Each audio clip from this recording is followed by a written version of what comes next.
Hi, guys. This is Laura with Stuff I Find Interesting. Episode 58, if you can believe it. And if you're new here for the first time, my name is Laura.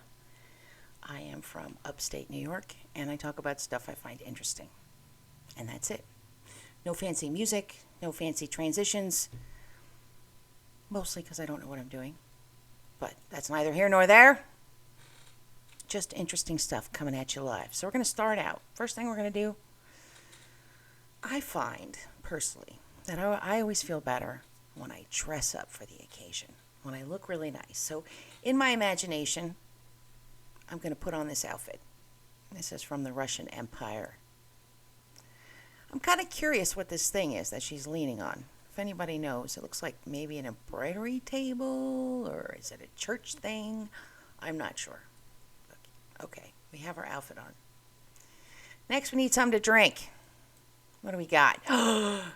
Onion wine. That sounds good. This is from Prison Hooch. Onion wine. So, there, I'm looking to see if there's a recipe in here. I don't think there is. Oh, 2.5 cups of sugar, 2.5 kilos of onions, amylase, pectic enzyme, yeast nutrient, EC1118, and tannins, all into a 1-gallon carboy. There you have it. So if you really want some onion hooch. And next, we need a place to sit down and be comfortable. So I've picked this place out. I don't even know where it is. Does it even matter? No. Got a nice little stove, plants. Looks nice and comfortable. Spacious, open, clean. Got a little garden. Nice little bedroom, bathroom. Looks like there's a little lofty thingy. This is grand. Okay, so we're going to sit by the fire. I'm going to sit right here. All right? And we're going to talk about stuff. First, we're going to recap some stuff from the last time. This is what I do all the time. I save way more bookmarks than I could possibly talk about. And then sometimes stuff gets carried over. So for today, carryover, this is just a really cool picture of Armenia. And I'm just wondering, it looks weird, right, this picture? Maybe it's because it's been colorized in a funky way. But usually you don't see people kind of hanging around in these pictures. It's just the building. Or in modern times, it's this building, but destroyed. We were talking last time about whales and how scientists using AI as an aid have been able to communicate with a whale for the first time. Now, when I say communicate, it means there was a back and forth. It doesn't mean that we understand what the whale was saying. It doesn't mean the whale understood what we were saying or trying to do. There's just a communication back and forth. Well, we've recently discovered 2 humpback whales having sex, which has not been seen in the wild ever. So scientists got really excited. Oh, 2 humpback whales having sex. Yes. So they look. And first of all, it's 2 males. It's 1 male copulating with another male. That's the weird thing, number 1. Weird thing number 2 is one of the male whales was very sick, malnourished, and had whale lice. I think it's called something else, maybe sea lice, but it had some sort of infestation which indicated that it was in poor health. So did this one whale who's healthy see the other whale just kind of float around getting ready to die and say, hey, this is a nice moment for a little, or was he trying to help it? I'm not real sure. But the implications are interesting. I discovered something very cool this week. I discovered that if you want to find out about a place that's not very, not traveled, there's not a lot of information out there, like the Middle East, or let's say, I don't know. The Middle East is the first place that comes to mind because that's the one that, and also parts of Africa. Anyway, motorcyclists. Motorcyclists are very, very passionate about traveling, and they're very passionate about taking pictures and going places. And I found a portal, which I'll leave in the links, that has advice like, hey, I want a motorcycle across Nova Scotia. What's the best route to take? Where do I stop? What should I avoid? What's the weather going to be like? It's all kinds of discussion. And from what I can tell, it's people that don't know what they're doing and people that do know what they're doing. But I discovered this lovely lady.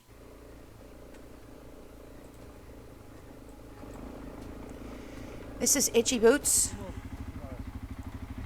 And she took her motorcycle into the middle of the freaking Richat. How crazy is that? All right, so let's go to here. So we have, let's see. Okay, so this is the part that I wanted to show you. So they're in a village, which is one of the outer rings of the Richat.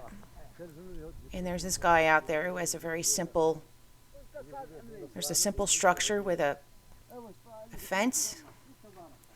And when you go inside, we have more artifacts from the Richat. Here we have some more, some rings, bangles for wearing.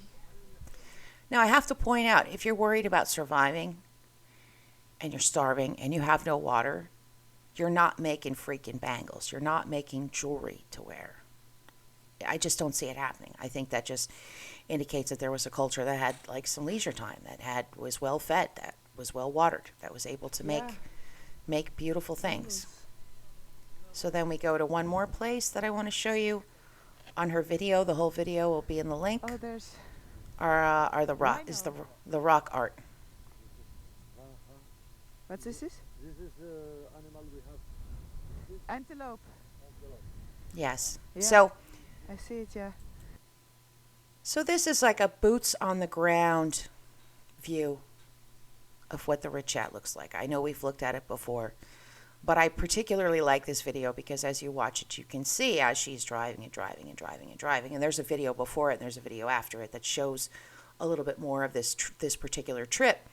You can see that there's nothing out there. There's nothing.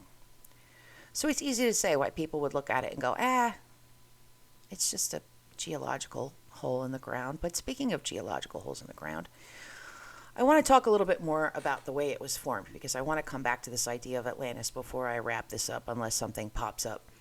So we see we have this chart here that talks about how, the metamorphic rock and the magma and the sedimentary rock and the whole cycle. But you can see we have this cone with all these different layers underneath it. And I want you to imagine you take a giant chainsaw that can cut through anything. It's like magic.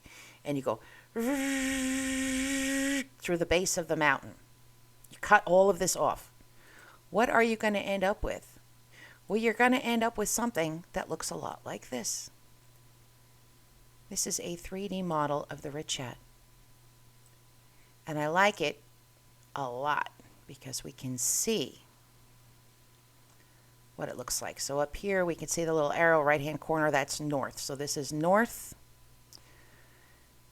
Over here, it actually literally looks like water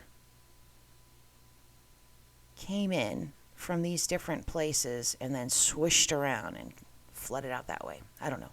I'm not a geologist. But as we look at this and we think, okay, well, if this was Atlantis, where did the people live? How big was this? Did the water fill the whole thing?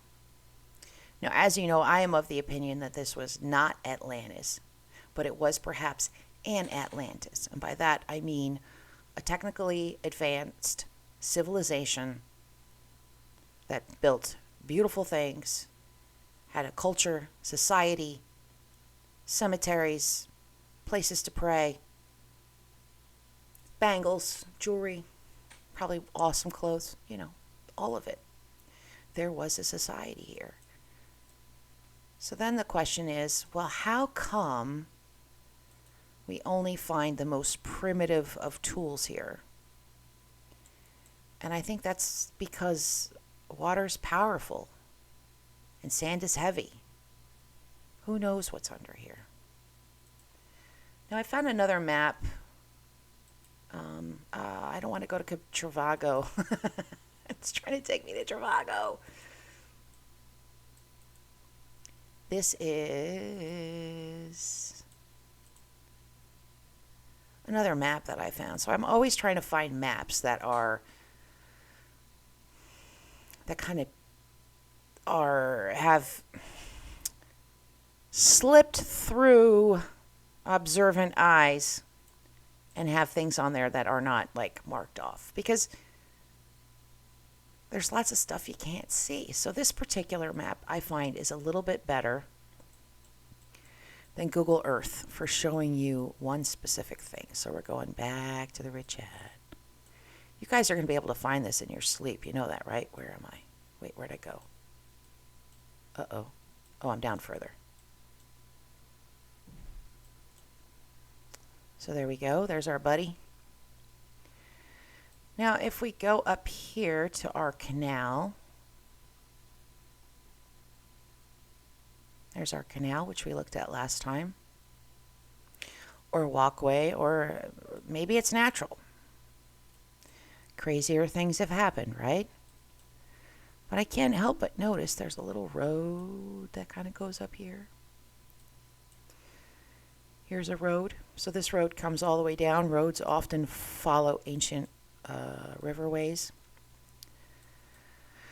But if we look here, is that a sand dune? It's just a very odd kind of formation when you have all these other things going one way, and then you've got this thing going another way. We also have over here, we have this thing.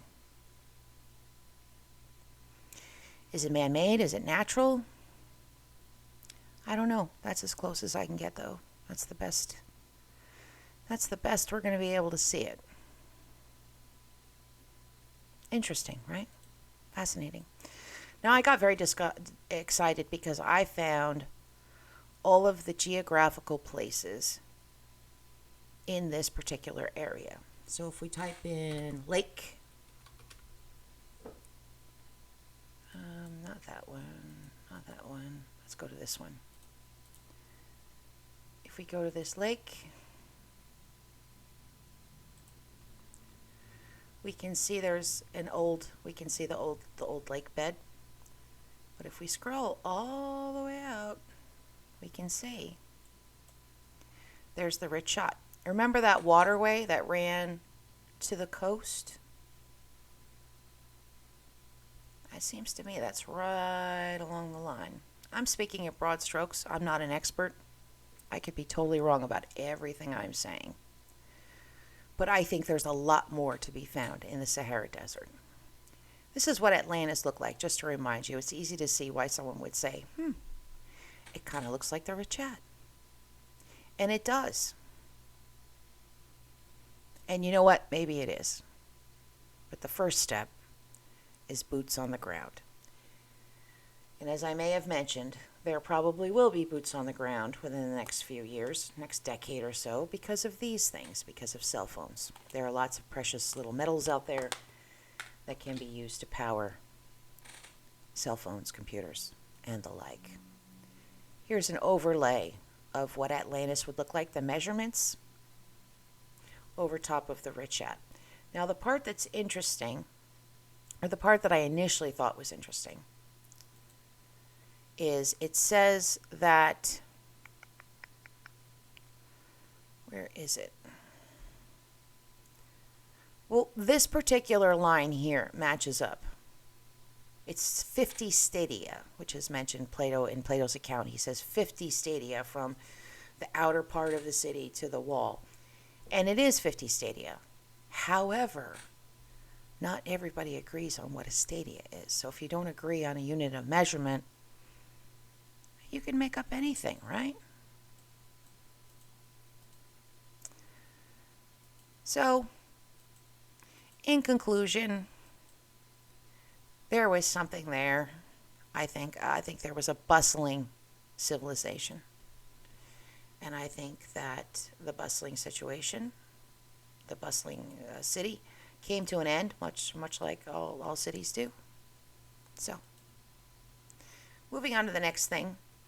Last time we were looking at sketchbooks, or not sketchbooks, photography books, photo albums, traveling around the north of Russia.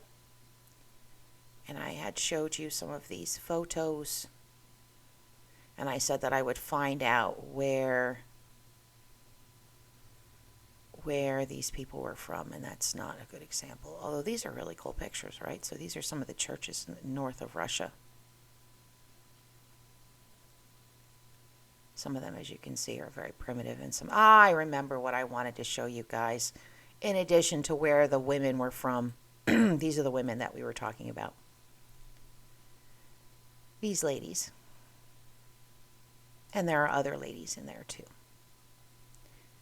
As far as I can tell, there's potentially 3 different ethnic groups that are shown, and I'll show you where they're from on the map. But the part that I thought was interesting, and this is for all you Tartarian people, all of you etheric energy in the air, fancy whatevers, like, what is that? What is that? Like, is that just a mere candle holder? Like, why do these look this way? Here's another one. I don't understand what I'm looking at here. I mean, that's clearly a candle. There's a nub of a candle there. Maybe there's another nub of a candle there. But why do they look the way they look? Maybe the answer is just because that was the style. But there is a theory that on top of churches, old-time churches, there are devices like these. And they're called devices because there's a hollow interior with ancient technology that can connect to the electricity that exists in the atmosphere, which can then be used. I think I've got that right. It's very complicated. There's probably something to it. These are traditional costumes. This is what I used to try to determine where these ladies were from. And I've determined that they are from Mezin of Archangelisk Gubernia. And you might say, well, where's that? And I had to have myself a laugh because when we were looking at the album last time, I said, oh, they're probably near Finland, or they're probably near Norway, I think is what I said. And Norway's all the way over here. So, no, not near Norway. But near Finland. I believe, in my opinion, that the pictures are from this area here, including this island. If we click on this island, we have Nenets Autonomous Okrug, and if we click on that, we see these amazing pictures of this area. Lots of sand there, apparently. There could be stuff buried under that. Village of Shoina being slowly swallowed up by sand. My point being, there's a lot that we don't know, but this is one of the areas I believe that's in the pictures. So I think the person just went blam blam blam. Based on the costumes, I went through them like album by album. But I'm not going to do that now. We're going to move on to oropolitics. Oropolitics is the political use of mountaineering and mountains to gain a foothold geopolitically. It was originally coined in 1982 to describe the use of mountain climbing expeditions in the Himalayas to progressively readjust that line of, who's where, who owns what part. Now, I was reading this. I had no intentions of sharing this, but I got to this part. The Wikipedia entry for oropolitics mentions American efforts to secretly place nuclear-powered monitoring devices in the Himalayas to monitor Chinese missile tests. Say what now? Nuclear-powered listening devices in the Himalayas? Nah, that can't be true. In a village located in the India Himalayas, generations of people believe that a nuclear device is buried under the rocks and snow under the Nandi Devi mountain peak. It all happened after an accident that took place in 1965. It is believed that nuclear device is still active and can cause a catastrophic situation in India. Locals believe that the recent Chamali floods were triggered by the lost nuclear device. So in 1964, America said, hey, we need to keep an eye on what China's got going on.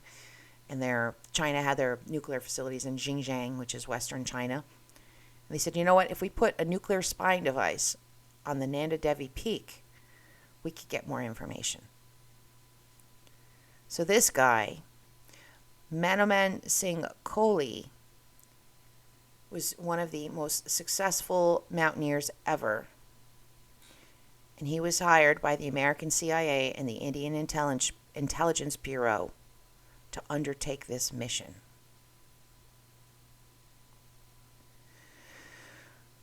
The device was around 56 kilograms. It had an 8 to 10 feet antenna, transceivers, a snap generator, which were going to be carried to the peak. Reportedly, the snap generator was half the size of the bomb dropped in Hiroshima, and 7 plutonium devices were also carried to the peak. In an interview, Manoman revealed that along with mountaineers, porters, Sherpas, nuclear experts, intelligence officers, signal experts, and communicators also accompanied them. Then, when they were about to get the peak, they met with a blizzard. They secured the device by making caves, and they put the device in the cave, and they tied it with ropes and secured it so that they could come back later and get it. And when they came back, it could not be found. In 1967, near Nanda Devi Peak, another device was installed on Nanda Khat this time. And then it goes on a little bit more about this. So there was definitely a nuclear-powered device that was put on top of a peak at one point to listen to China. And now it's missing. The morbid pass of Place du Colonel Fabien. This is a pretty boring office building. Nothing really exciting. There's some stores and stuff below, which we'll look at in a minute.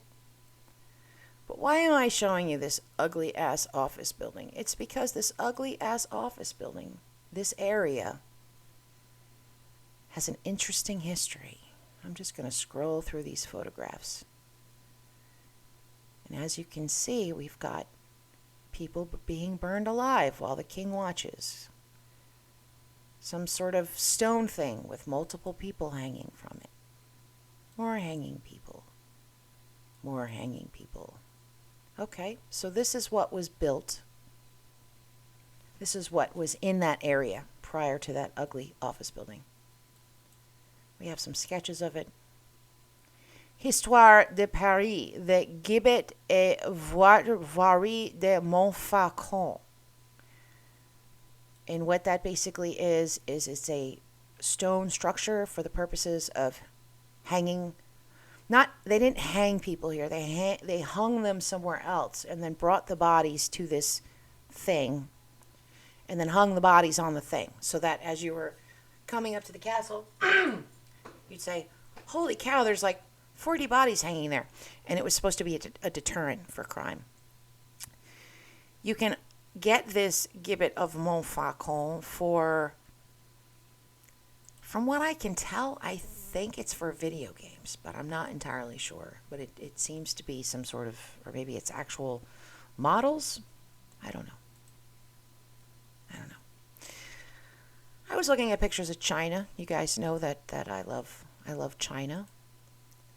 And I was like, I'm going to look at these pictures. So I'm going through, and I'm looking at these pictures.